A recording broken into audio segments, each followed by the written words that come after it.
Hi guys, sorry to interrupt your viewing, but please subscribe to the channel and like this video. Thank you. I never thought I'd be the person to cut off my own family, but when my sister stole something priceless from me and my parents took her side, I realized I had no choice. They acted like I was overreacting, but what I uncovered about my sister's true intentions left me shocked, and them scrambling to cover their tracks. A few months ago, I came home from work to find my apartment looking slightly off. At first, I couldn't put my finger on it. Nothing was obviously out of place, but something felt different. It wasn't until I walked into the living room that I realized what it was. The display shelf next to my TV looked oddly bare. There was an empty space where my grandmother's heirloom had always sat, a small, intricately carved wooden jewelry box with a brass latch. It wasn't just any trinket. My grandmother had given it to me on her 80th birthday, telling me with a warm smile that it had been passed down in her family for generations. "Now it's your turn to take care of it," she'd said, and I'd promised her I would. I stood there for what felt like minutes, staring at the empty spot. My first thought was that I must have moved it while cleaning or reorganizing, but the more I thought about it, the less sense that made. The jewelry box had always stayed in the same place. I never used it for anything. I just kept it there as a reminder of my grandmother and our family's history. Determined not to panic, I began searching my apartment. I checked every drawer, every shelf, and even places it had no business being, like the kitchen cabinets and under the bed. I was tearing through boxes in my closet when it hit me. I wasn't going to find it. The jewelry box was gone. My mind raced as I tried to figure out what had happened. I lived alone, and I wasn't exactly in the habit of hosting strangers. The only people who'd been in my apartment recently were my parents and my sister, Beth. They had come over about 2 weeks earlier for dinner.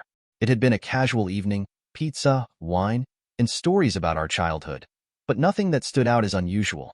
I decided to call my mom first. "Hey, quick question," I said, trying to sound calm. "Do you remember seeing Grandma's jewelry box the last time you were here? I can't find it anywhere." There was a pause. "No, honey, I don't think so," she said. "Are you sure you didn't move it?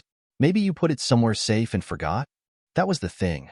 I knew I hadn't moved it, but before I could press further, she said, "Why don't you ask Beth? She's got an eye for details. She might remember." So, I called Beth. Her tone was casual when she picked up. "What's up?" she asked, sounding distracted. "Hey," I started, trying to keep my voice light. "Do you remember Grandma's jewelry box? The one I kept on my shelf? I can't find it." There was a long pause before she responded. No, I don't remember seeing it. You probably just misplaced it." It was the way she said it, too quick, too defensive, that made my stomach twist. Beth had always been a little opportunistic, especially when it came to family things. She wasn't malicious, exactly, but she had a knack for taking what she wanted and justifying it later. "Are you sure?" I pressed. "It's pretty distinctive. It would have been hard to miss." She sighed loudly. "I don't know what to tell you. Maybe you moved it and forgot. You're always rearranging stuff." That wasn't true, but I let it go for the moment. "Okay," I said, forcing a smile into my voice. "If you happen to remember anything, let me know." "Sure," she replied, but her tone was clipped. "Gotta go. Talk later." As I hung up, a nagging feeling settled in my chest. Something about the way Beth had answered didn't sit right with me. It was like she was trying too hard to brush it off, like she didn't want me to ask any more questions. I told myself I was being paranoid. Beth might be impulsive and a little self-centered, but she wouldn't steal something that belonged to me, would she? Still, I couldn't shake the feeling that I was missing something. And as I sat there, staring at the empty spot on my shelf, I decided I wasn't going to let this go. If Beth had taken the heirloom, I was going to find out. And if she hadn't, well, at least I'd know I was wrong.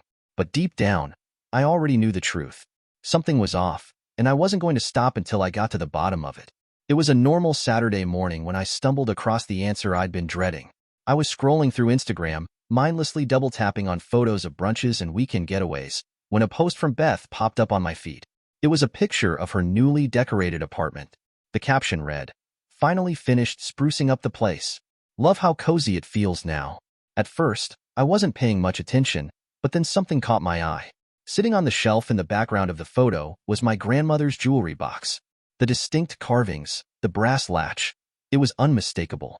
My stomach sank as I stared at the screen, disbelief quickly giving way to a sickening mix of anger and betrayal. How could she? I zoomed in on the photo, hoping I was wrong, but there was no mistaking it. The jewelry box, the one my grandmother had entrusted to me, was sitting on Beth's shelf like it belonged there. My mind raced as I tried to make sense of it.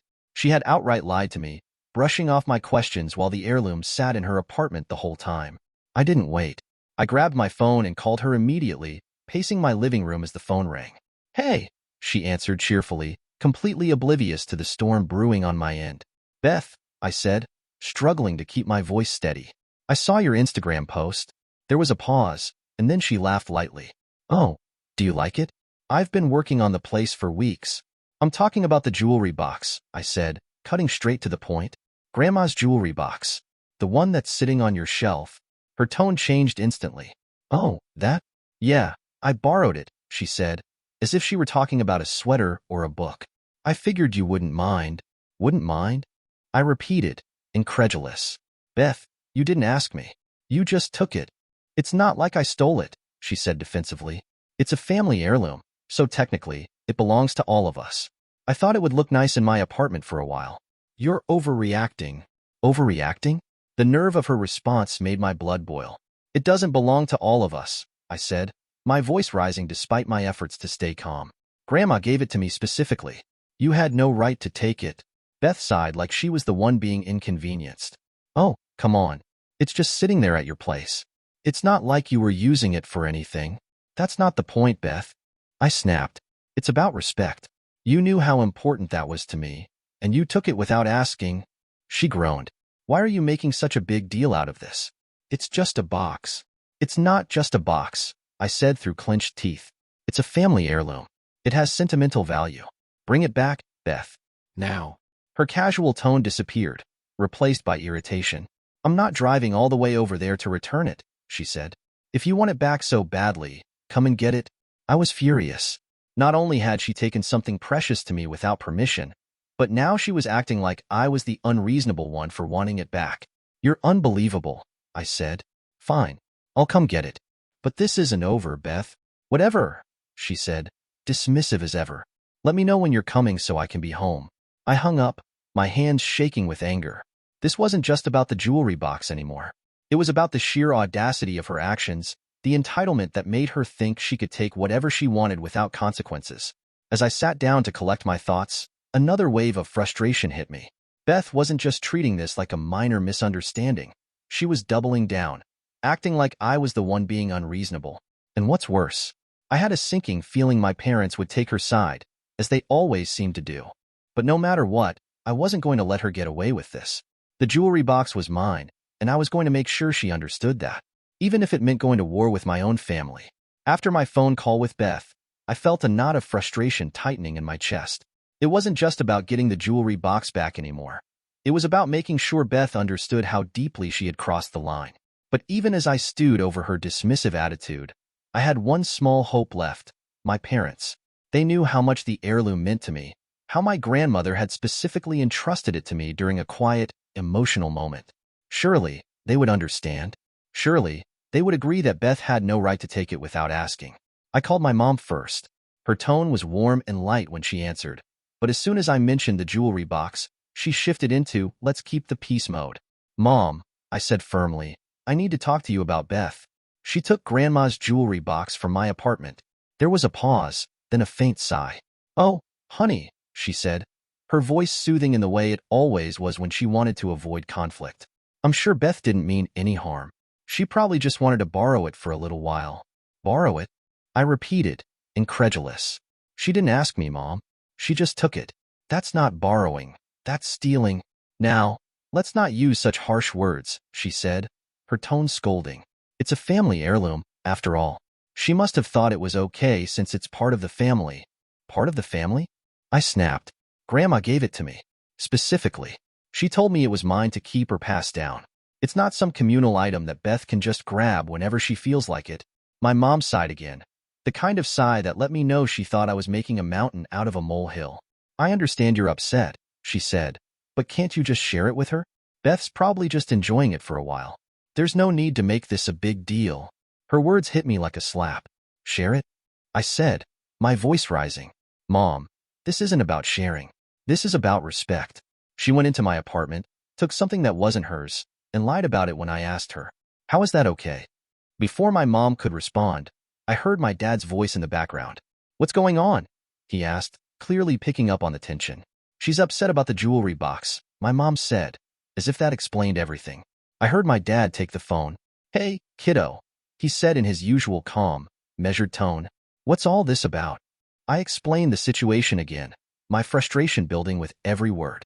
I told him about the photo, the phone call with Beth, and her dismissive attitude when I asked her to bring it back. When I finished, my dad let out a thoughtful hum. "Look, I get why you're upset," he said carefully, "but let's not jump to conclusions. Maybe Beth thought it wasn't a big deal. She probably assumed it would be okay since it's part of the family." I couldn't believe what I was hearing. "Dad, she stole from me," I said firmly. "She didn't assume anything. She just took it. And now she's acting like I'm the one being unreasonable for wanting it back." My dad sighed, much like my mom had. "I wouldn't call it stealing," he said. "It sounds more like a misunderstanding. Beth didn't mean any harm." That was the moment I realized I wasn't going to get the support I'd been hoping for. My parents weren't interested in holding Beth accountable. They just wanted to sweep the whole thing under the rug and move on. "It's not a misunderstanding," I said, trying to keep my voice steady. "She knew exactly what she was doing. And now she's refusing to bring it back. Why are you both acting like this isn't a big deal?" "Because it's not worth fighting over," my dad said bluntly. "It's a family item, and Beth's your sister.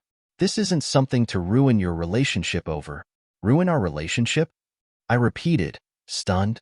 "She's the one who stole from me, and you're worried about me ruining things?" "Come on," my mom chimed in, clearly trying to smooth things over. "Beth's always been a little impulsive. You know that. But she's family, and family forgives each other." I felt a lump rise in my throat as their words sank in. They weren't just excusing Beth's actions. They were making me out to be the unreasonable one for standing up for myself. "It's not about forgiveness," I said quietly. "It's about respect. And right now, Beth doesn't respect me, and neither do you." My mom gasped softly, like I just slapped her. "That's not fair," she said. "We love you both equally. We just want to keep the peace." I hung up shortly after that, unable to listen to any more excuses. My parents might have thought they were staying neutral, but in reality, they were taking Beth's side, just like they always did. As I sat in the silence of my apartment, I realized this wasn't just about the jewelry box anymore. It was about a pattern I'd been ignoring for years.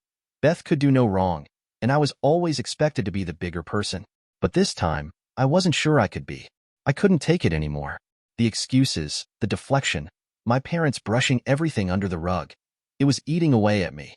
If Beth wasn't going to bring the heirloom back, I would go and get it myself.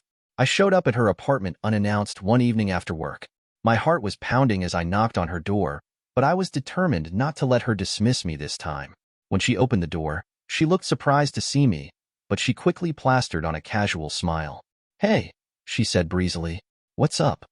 I didn't waste any time. "Beth, I want the jewelry box back," I said firmly, stepping into her apartment without waiting for an invitation.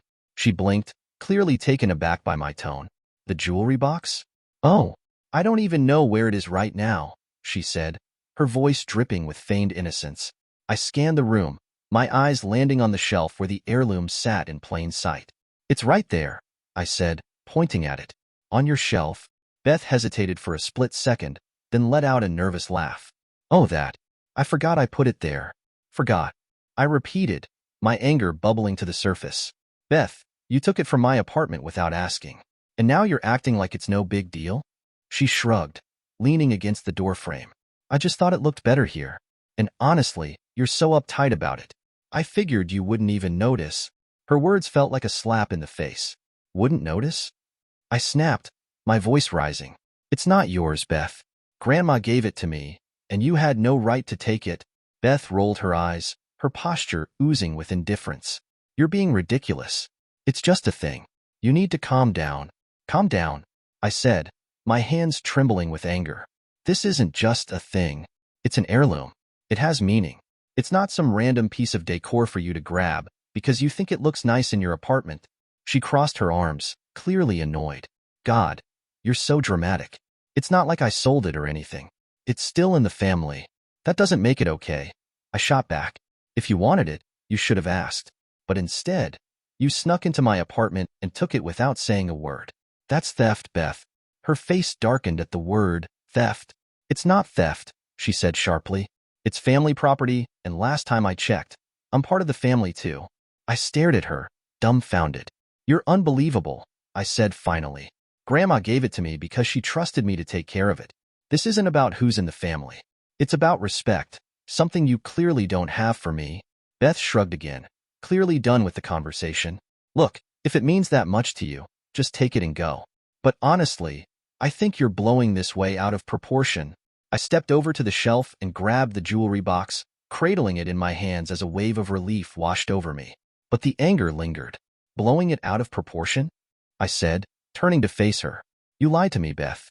You told me you didn't know where it was, and the whole time, it was sitting here in your apartment. How am I supposed to trust you after this? She rolled her eyes again, like I was some overly emotional child throwing a tantrum. Trust? Oh, please. It's not that deep. You're acting like I burned it or something. I didn't bother responding. I knew arguing with her was pointless. Beth had always been good at twisting things to make herself look like the victim. As I walked to the door, she called after me, her tone dripping with sarcasm. You're welcome, by the way, for keeping it safe. I paused but didn't look back. Safe? You mean stealing it? I said, my voice cold. You don't deserve my thanks, Beth. You deserve accountability. And one day, you're going to have to face that. I left her apartment with the jewelry box in hand, but the victory felt hollow. My relationship with Beth was more strained than ever, and I knew this wasn't the end of the issue. The real test would come when my parents found out what had happened. Would they finally see Beth's behavior for what it was, or would they double down on their excuses and blame me for the fallout? I wasn't sure I wanted to know the answer. After retrieving the jewelry box from Beth, I felt a mixture of relief and exhaustion. The confrontation had been draining, but at least the heirloom was back where it belonged. Still, I couldn't shake the anger simmering just below the surface. Beth's dismissive attitude and complete lack of accountability had pushed me to my limit. I decided it was time to tell my parents what had happened. Surely, now that the full story was out in the open, they would see how serious this was. I wanted to believe they'd finally understand why I was so upset, that they'd recognize Beth's actions for what they were and hold her accountable. But deep down, a part of me knew what was coming. I called them the next evening, hoping to get ahead of whatever version of the story Beth had already fed them. My mom answered on the second ring, and I didn't waste any time. Hey, Mom, I began, trying to keep my tone steady. I wanted to let you know that I confronted Beth about the jewelry box. Oh, she said, her voice light. What happened? I explained everything, the Instagram post, the phone call, Beth's flippant attitude, and the fact that she had lied about knowing where the box was. I told her how dismissive Beth had been when I asked her to bring it back, and how I'd finally gone to her apartment to get it myself. When I finished, there was a long pause. For a moment, I thought maybe my mom was processing what I'd said, trying to see things from my perspective. But then she spoke, and her words sent a wave of frustration coursing through me. Honey, I really think you're overreacting, she said gently, as if she were talking to a child. Beth didn't mean any harm. I gripped the phone tighter, my anger bubbling to the surface. Overreacting? I repeated, incredulous. Mom, she lied to me. She took something that didn't belong to her and acted like it was no big deal. How is that not harmful? She probably just wanted to enjoy it for a little while. My mom said with a shrug in her voice. It's not like she was trying to hurt you. Can't you just let this go? I couldn't believe what I was hearing. Let it go? I snapped. Mom, this isn't the first time Beth has pulled something like this, and you know it.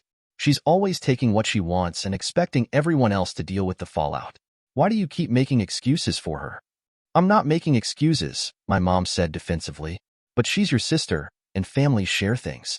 It's not like she sold the jewelry box or damaged it. She brought it back, didn't she? No, I shot back. She didn't bring it back. I had to go to her apartment and take it myself, and she didn't apologize. She acted like I was the one in the wrong for asking for it back. My mom sighed deeply, the kind of sigh that said she was done engaging with me. I just think you're being too sensitive about this. It's a family heirloom, after all. Why can't you see it from her perspective? Before I could respond, my dad's voice cut in. He must have been listening to the conversation from the start. Listen, kiddo, he said in his calm, measured tone. I get that you're upset, but let's be honest. This isn't worth all the drama. Beth didn't break anything, and she didn't sell it. She just borrowed it. Why don't you let her keep it for a little while? It's not like she's going to run off with it. Borrow it? I said, my voice rising. Dad, she didn't borrow it. Borrowing means asking first, not sneaking into my apartment and taking something without my permission. He let out a small chuckle, like he was trying to diffuse the tension.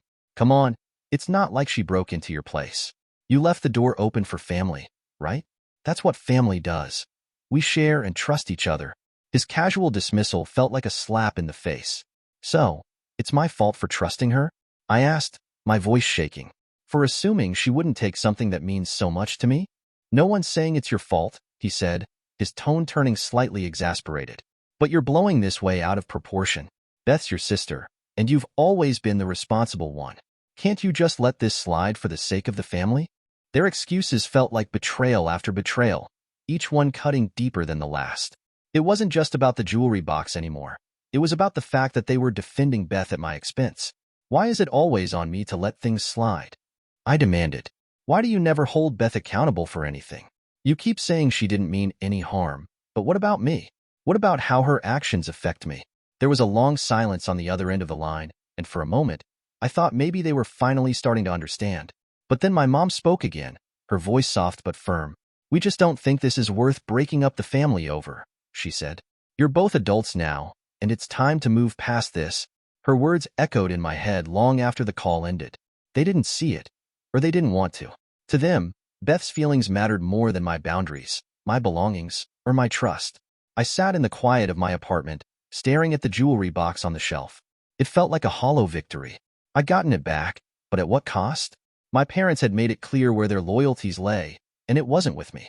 This wasn't just about Beth anymore. It was about a family dynamic that had been broken for years, one where I was always expected to be the bigger person while Beth got away with everything. But this time, I wasn't sure I could move past it. Sitting in my apartment with the jewelry box back in its rightful place, I thought I'd feel a sense of closure. Instead, I felt hollow. My confrontation with Beth and the phone call with my parents had left a bitter taste in my mouth. It wasn't just their words that stung. It was the realization of a deeper truth I'd been avoiding for years. This wasn't just about the heirloom. It was about Beth always being the one who got away with everything, no matter how wrong she was. Growing up, Beth had always been the golden child, the one my parents fawned over. If I got straight A's, Beth only needed a participation ribbon to get the same praise.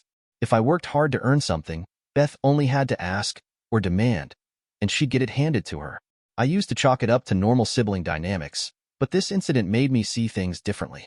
My parents didn't just favor Beth, they enabled her. And they didn't just expect me to tolerate it, they demanded it. The memories started flooding back, each one sharper and more painful than the last. Like the time I saved up for months to buy a bike when I was 12, only for Beth to crash it within a week because she just wanted to try it. My parents didn't punish her or offer to replace it. They told me to share with my sister and not make such a big deal out of it. Or the time in high school when I worked my butt off to get a part-time job, only for Beth to quit her own job after 2 weeks because she didn't feel like it anymore. My parents bailed her out, saying, she's still finding her way. Meanwhile, they lectured me on responsibility and making sure I saved enough for college. Even as adults, the pattern hadn't changed. Beth borrowed money from me more times than I could count, always with promises to pay me back that never materialized. When I stopped lending her money, my parents stepped in, calling me selfish and reminding me that family helps each other. It didn't matter that I was struggling to make ends meet while Beth spent her paycheck on impulsive shopping sprees. The more I thought about it, the more the jewelry box felt like a symbol of everything I'd put up with over the years. It wasn't just a possession. It was a promise my grandmother had made to me, a recognition of my effort and responsibility. By taking it, Beth hadn't just crossed a boundary, she'd invalidated that promise. And my parents? Their refusal to hold her accountable wasn't just frustrating, it was heartbreaking. Time and time again, they'd shown me that keeping the peace with Beth was more important than standing up for what was right. For years, I told myself it was easier to let things slide. I'd convinced myself that being the bigger person was the right thing to do, that standing up to Beth or my parents wasn't worth the drama. But this time felt different. This time, I couldn't let it go. The jewelry box wasn't just an heirloom. It was the last straw. It represented every time Beth had taken something from me, and every time my parents had looked the other way or made excuses for her. It represented the countless times I'd been expected to sacrifice my happiness, my boundaries, and my dignity to avoid upsetting the delicate balance of our family dynamic. I stared at the box, its intricate carvings glinting in the soft light of my living room. My grandmother's words echoed in my mind. Take care of it. It's yours to keep or pass down as you see fit. This was the first time I truly understood what those words meant. It wasn't just about the box itself. It was about honoring the trust my grandmother had placed in me. And I realized I wasn't just protecting the heirloom from Beth. I was protecting myself. I thought about calling my parents again, trying one last time to make them understand. But what would be the point? They'd already made their stance clear. Beth didn't mean any harm. Can't you just share? You're being too sensitive. No matter how I explained it, they'd find a way to twist the situation, to make me feel like the unreasonable one. They always had, and I was done playing that game. For the first time, I began to consider something I'd never seriously thought about before. Setting boundaries, not just with Beth, but with my parents as well. It was a terrifying thought. Cutting ties, even temporarily, felt like breaking some unspoken rule. Family is family, right? That's what I'd been told my whole life. But where had that rule gotten me? It had left me resentful, undervalued, and alone in a room full of people who were supposed to love me unconditionally. I didn't know what setting boundaries would look like, or how my parents and Beth would react. But one thing was clear. I couldn't keep living like this. The jewelry box wasn't just a possession. It was a turning point. A reminder that I deserved respect, even if my family couldn't give it to me.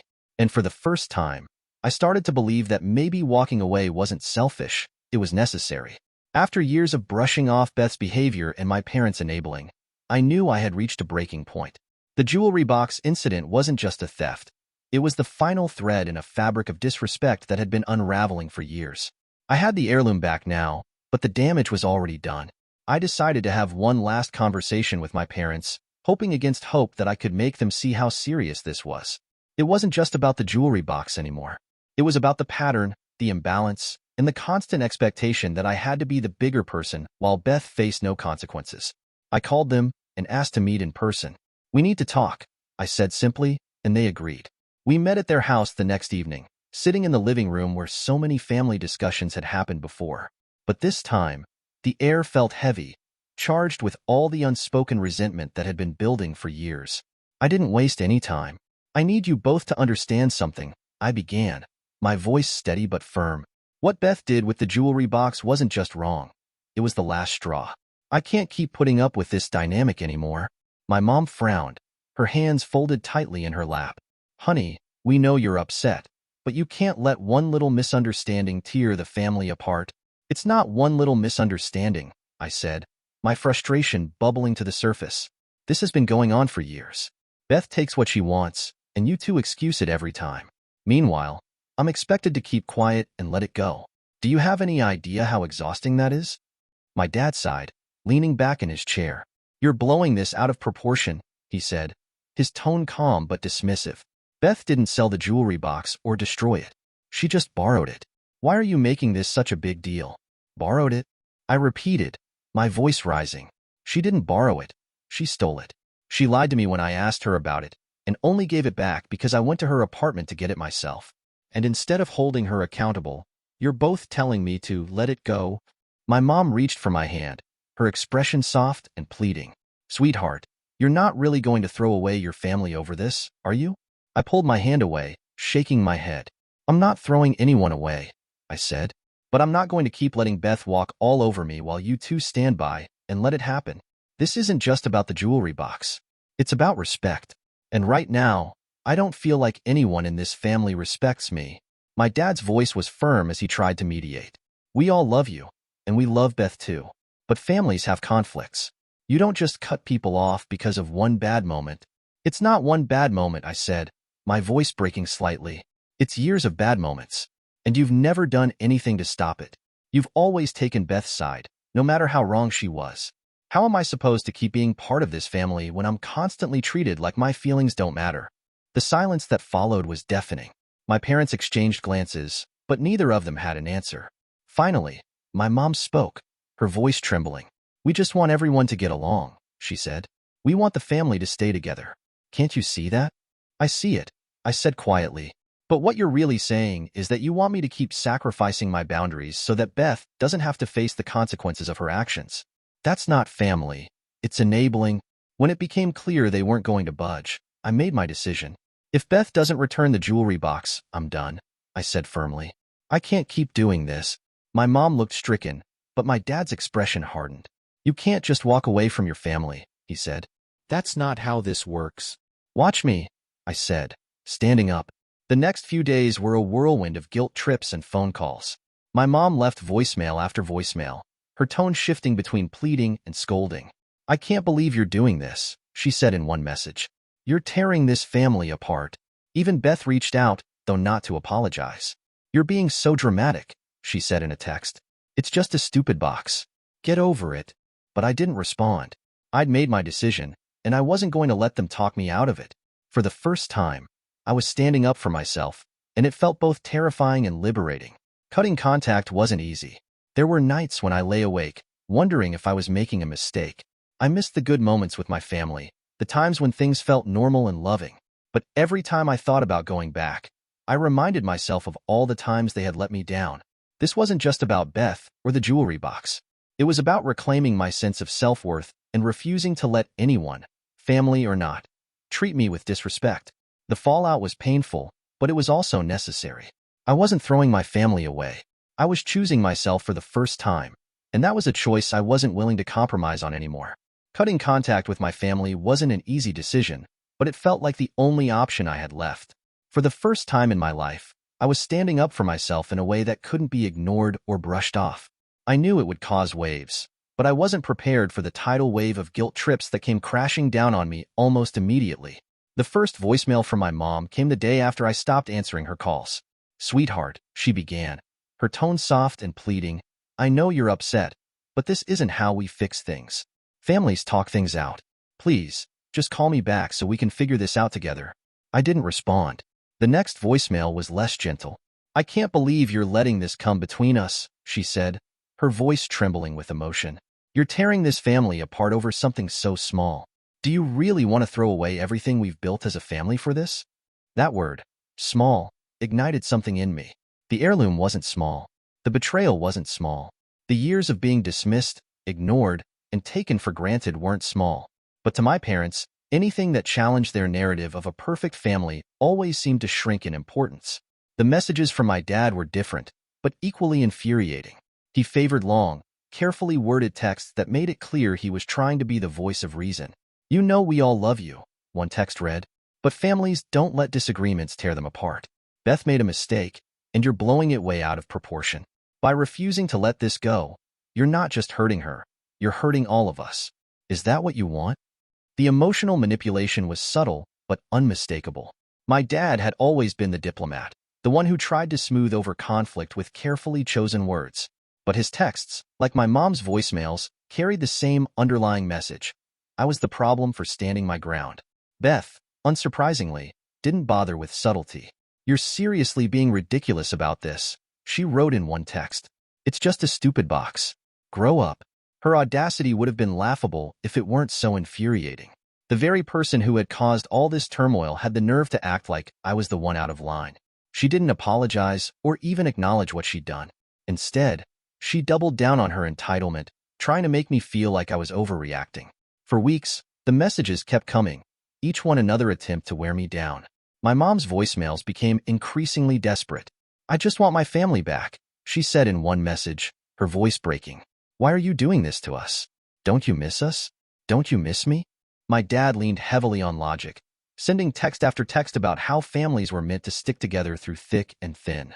No one is perfect, he wrote. We all make mistakes. But forgiveness is what keeps us together.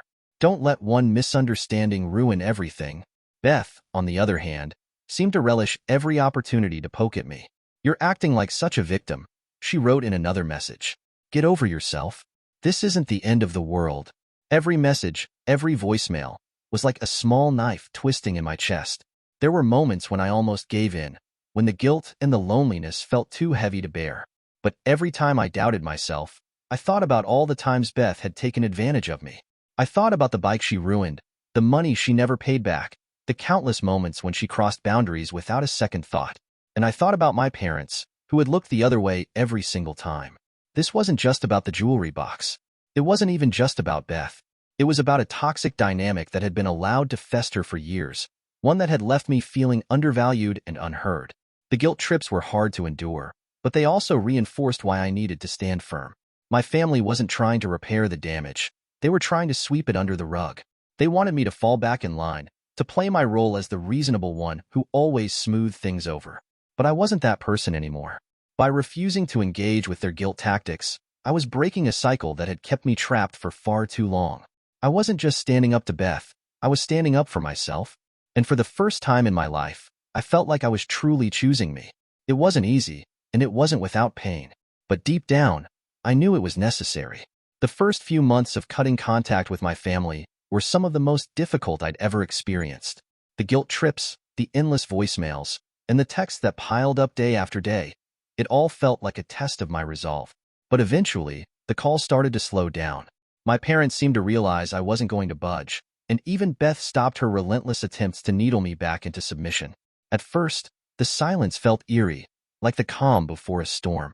I found myself waiting for the other shoe to drop, half expecting a dramatic intervention or a surprise visit.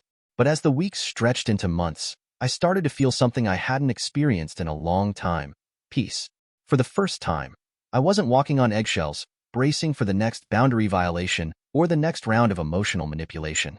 I was free to focus on my own life, and I poured that energy into rebuilding the parts of myself that had been neglected for so long. Work became my sanctuary. I threw myself into my projects, taking on new challenges and building connections with people who valued my contributions. Without the constant stress of family drama weighing me down, I felt sharper, more focused, and more capable than ever. Outside of work, I leaned on my friends for support. They listened patiently as I vented about the fallout with my family, validating my feelings in a way my parents never had. They reminded me that it was okay to set boundaries, even with people who were supposed to love me unconditionally. Slowly but surely, I started to feel like myself again. I rediscovered hobbies I'd abandoned, spent time with people who uplifted me, and even started therapy to unpack the years of frustration and resentment I'd been carrying. It wasn't easy, but it was worth it. For the first time, I felt like I was living on my own terms, without the constant pressure to keep the peace at my own expense. And then, one day, I got a message from my mom. I was sitting at my desk, catching up on emails, when my phone buzzed. The notification was simple. "We've been talking," the message began, "and we think it's time to make things right." I stared at the screen, my heart racing. It was the first direct message I'd received from my mom in weeks, and the tone was different, less accusatory, more conciliatory. I couldn't tell if it was genuine or just another attempt to draw me back in. My first instinct was to ignore it. After all, how many times had I heard those same sentiments, only for them to be followed by guilt trips and excuses? But something about the phrasing made me pause. "We've been talking." Who was we? My parents? Beth? Or was it just my mom, trying to test the waters? The thought of opening the door to another round of emotional manipulation made my stomach churn. But another part of me, a small, cautious part, wondered if maybe, just maybe, they were starting to see things from my perspective. I decided to wait before responding. I needed time to process the message and think about what I wanted. On one hand, I didn't want to give them the satisfaction of thinking I was eager to reconcile. After everything that had happened, they needed to prove that they were willing to change, not just say the words. On the other hand, I couldn't ignore the small sliver of hope the message ignited in me. As much as I had embraced the freedom of setting boundaries, a part of me still longed for the kind of family I'd always hoped for, one where my feelings were respected, my boundaries were honored, and I didn't have to fight for basic decency. I reread the message several times, debating whether to respond. In the end, I decided to send a simple reply. "What do you mean by make things right?" It wasn't an invitation to sweep things under the rug, but it wasn't a rejection either. It was a way to gauge their intentions without putting myself back in a vulnerable position. As I hit send, I felt a mix of anticipation and apprehension. I didn't know what their answer would be, but I knew one thing for sure. I wasn't going to compromise my hard-earned peace for anything less than real change. When I agreed to meet with my parents, I wasn't sure what to expect. Part of me worried it would be the same song and dance. Guilt trips, excuses, and pleas for me to let it go. But another part of me, cautious, hopeful, wanted to believe they had genuinely reflected on everything that had happened. We met at a neutral place, a small cafe near their house. I arrived early, my stomach in knots, and spent the minutes before they showed up rehearsing what I wanted to say. This time, I wouldn't let myself be talked over or dismissed. If this meeting didn't show me real progress, I was prepared to walk away for good. When my parents walked in, I could tell immediately that something had shifted. My mom looked nervous, her usual confident demeanor replaced with an almost timid uncertainty. My dad, usually the calm voice of reason, seemed hesitant, like he wasn't sure where to start. After we ordered, there was an awkward silence that felt heavier than any argument we'd ever had. Finally, my mom spoke. "We've been thinking a lot about everything," she said, her voice softer than I was used to. "And we realize now that we didn't handle things the way we should have." I raised an eyebrow, waiting for her to continue. "We weren't fair to you," she admitted, glancing at my dad for support. "We made excuses for Beth when we should have held her accountable. And we put the burden on you to keep the peace, which wasn't right." Her words were unexpected, but they didn't erase the years of frustration I'd carried. "Why now?" I asked, my tone measured. "Why are you only seeing this now, after everything that's happened?" My dad cleared his throat. "Sometimes, it takes losing something to realize how important it is," he said. "We've missed you. And we've been talking about how we've contributed to this situation." Their admission felt genuine, and for the first time in a long time, I felt a glimmer of hope. But I wasn't ready to let my guard down completely. "What about Beth?" I asked, bracing myself for the answer. My mom hesitated. Beth, she said carefully. "She's stubborn, and she has a hard time admitting when she's wrong. But we've spoken to her, and we're trying to make her understand how her actions have affected you." I couldn't help but laugh bitterly. "So, no accountability from her then?" My dad sighed. "She's not there yet," he said honestly. "But that doesn't mean we can't work on repairing our relationship with you." The old me might have clung to that sliver of hope, might have convinced myself that I could mend things if I just tried hard enough. But now, I understood that reconciliation wasn't just about words, it was about actions. Beth's refusal to take responsibility didn't surprise me, but it reaffirmed what I'd already learned. I didn't need her to change for me to move on. "I appreciate what you're saying," I said finally, "but this isn't just about Beth. It's about the way you've handled things as parents. It's about the years I've spent feeling like my feelings didn't matter." My mom nodded, her eyes glistening. "We know," she said, "and we want to do better. We can't change the past, but we want to make things right moving forward, if you'll let us." Their apology was far from perfect, but it felt like a step in the right direction. I didn't know if I was ready to fully trust them again, but I was willing to take things one step at a time. As for Beth, I knew better than to expect any sort of accountability from her. She had sent me a single text after learning about the meeting. "Don't expect me to grovel or anything.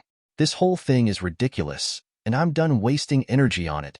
The old me would have been devastated by her words, desperate to mend the relationship no matter the cost. But now, I felt strangely at peace.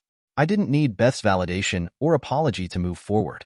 Walking away from my family had been one of the hardest things I'd ever done, but it had also been one of the most empowering. It taught me that sometimes, protecting your peace means setting boundaries, even with the people who are supposed to love you the most. Over time, I started to rebuild my relationship with my parents, on my terms. I made it clear that my boundaries were non-negotiable, and for the most part, they respected that. It wasn't perfect, but it was progress. As for Beth, we remained distant. I saw her occasionally at family gatherings, but our interactions were polite and surface level. And that was fine with me. I didn't need her to change or apologize to live my life. Sometimes, walking away is the only way to reclaim your peace. It's not easy, and it's not without pain. But in the end, it's worth it. I kept the jewelry box on its shelf, not as a reminder of the conflict, but as a symbol of what I'd gained. My voice, my boundaries, and the ability to choose myself.